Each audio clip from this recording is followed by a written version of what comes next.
Salut à tous. Alors aujourd'hui on va parler de Deep Learning. Donc si vous n'avez pas vu ma vidéo sur qu'est-ce que le Machine Learning et que vous ne savez pas très bien ce qu'est le Machine Learning, je vous invite à aller la voir d'abord. Alors du coup, le Machine Learning c'est un domaine en fait de l'intelligence artificielle. C'est des algorithmes en fait qui font des prédictions en apprenant à partir d'exemples. Par exemple, détection de mails qui sont des spams.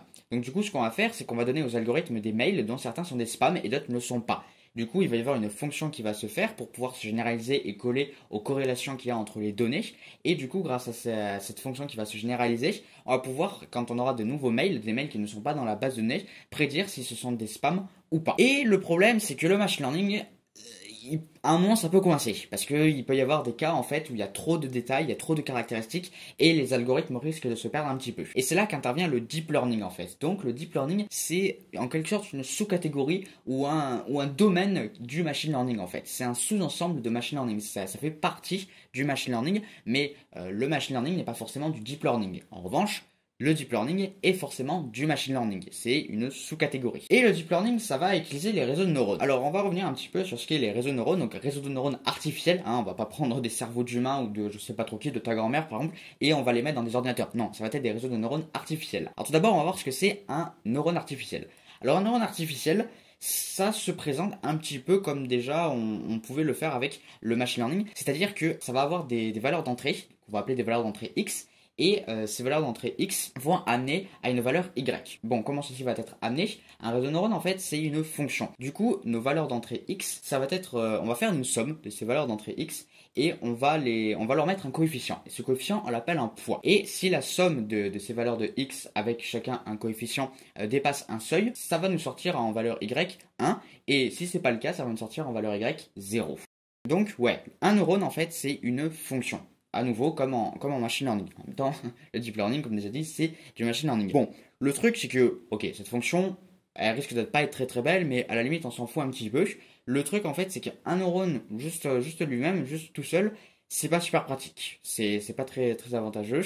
Donc, du coup, ce qu'on va essayer plutôt de faire, c'est que on va relier, en fait, ce neurone avec d'autres neurones. On peut faire ça. C'est ça qui est intéressant, c'est que ces neurones, le neurone artificiel, on peut le relier à plein d'autres neurones. En réalité, en fait, le neurone artificiel reproduit, alors, de manière assez grotesque, le fonctionnement en fait, du cerveau humain et des neurones en fait. Parce que les neurones humains, ce sont des cellules qui sont dans notre système nerveux. Le neurone va être stimulé et il va transmettre diverses informations. Et là, ça reproduit plus ou moins le même truc. Mais comme je les ai dit, c'est de manière assez grotesque quand même. Ça s'inspire, mais ça n'a pas pour but de refaire exactement pareil que le cerveau humain. Et du coup, notre réseau de neurones artificiels, il va être composé de plein de neurones avec plein de valeurs d'entrée X et des valeurs de sortie Y. Et du coup, le truc, c'est que bon, ça nous donne une immense fonction qui est assez dégueulasse, mais du moment que ça fonctionne, c'est plutôt bien. Et du coup, ce qui est bien dans ce réseau de neurones, c'est qu'il va falloir paramétrer les coefficients et les seuils. Et du coup, plus notre réseau de neurones est composé de neurones, plus il va falloir modifier et ajuster les poids et les seuils. Bon,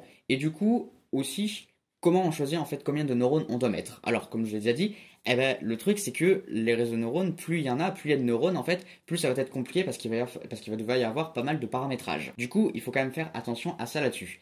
Et le truc c'est que, on peut se retrouver avec très rapidement pas mal de neurones parce que si on prend par exemple la détection d'image, chaque pixel ça va servir en valeur d'entrée. Le truc c'est que si vous avez une image de 100 pixels par 100 pixels, ça fait 10 000 valeurs d'entrée. Ça fait déjà un réseau de neurones avec 10 000 entrées, donc du coup ça va faire beaucoup de poids et de seuil à paramétrer. Et le truc, c'est qu'une image de 100 pixels par 100 pixels, ça c'est dégueulasse. Maintenant, on est sur des images qui font des mégapixels. Donc du coup, ça ferait des millions et des millions de valeurs d'entrée. Un truc qui serait extrêmement compliqué à paramétrer. Ça serait très très vite le bordel. Du coup, ce qu'il faudrait faire, c'est que avant de rentrer toutes ces valeurs, on mette des algorithmes en fait qui permettent de trouver des caractéristiques. C'est-à-dire qu'on va leur donner des images, par exemple si on reprend notre exemple de détection d'images, et dans ces images, ils vont essayer de retrouver des caractéristiques qui reviennent assez souvent, et ensuite il va présenter ces caractéristiques au réseau de neurones. Ce qui est bien, c'est que du coup, des caractéristiques, il va y en avoir que quelques-unes, une petite dizaine, allez, quelques dizaines, mais bon, ça fait pas énormément d'entrées, de beaucoup de valeurs en entrée, du coup ça va permettre de simplifier notre réseau de neurones. Bon, le truc c'est que cet algorithme, ça peut ne pas toujours bien fonctionner en fait. Parce qu'il va trouver des caractéristiques de ça, mais on va beaucoup dépendre de lui. Et du coup, le réseau de neurones risque de ne pas être super performant en fait. Et du coup, c'est là qu'intervient le deep learning, où ça va reprendre ce concept de réseau de neurones et un petit peu d'algorithmes en fait qui vont trouver des caractéristiques. En fait, ce qu'on va faire, c'est qu'on va faire un immense réseau de neurones avec plusieurs couches. Et les couches, qu'est-ce que c'est? C'est un empilement en fait de neurones qui sont reliés à d'autres neurones. Ce qui permet du coup de faire beaucoup plus de communication, de relations entre tous ces neurones. Bon, du coup, c'est beaucoup plus compliqué à gérer, mais au moins le réseau de neurones est plus précis. Et du coup, on va faire notre réseau de neurones qui va avoir plusieurs couches. Et le truc, c'est que bon, il va devenir du coup de plus en plus complexe. Et en fait, les algorithmes de deep learning, ce qu'ils vont faire, c'est qu'ils vont prendre la dernière couche de notre réseau de neurones et ça va être en fait les caractéristiques qui reviennent dans les images. Voilà, c'est ça qui va être intéressant, c'est qu'ils vont réussir à trouver comment faire pour trouver en fait les bonnes caractéristiques. Et du coup, ceci simplifie pas mal de choses. Et en plus de ça, nous avons plus un algorithme qui est avant le réseau de neurones qui va du coup essayer de trouver des caractéristiques qui pourraient ne pas être super précis. Et du coup, notre réseau de neurones ne pourrait pas être super performant. Donc du coup, ce que nous allons avoir, c'est des valeurs en entrée. On va voir notre réseau de neurones qui va apprendre sur ces données. Et ensuite, il va donner des valeurs en sortie. Bon, le truc, c'est que maintenant, notre réseau de neurones a pas mal de neurones.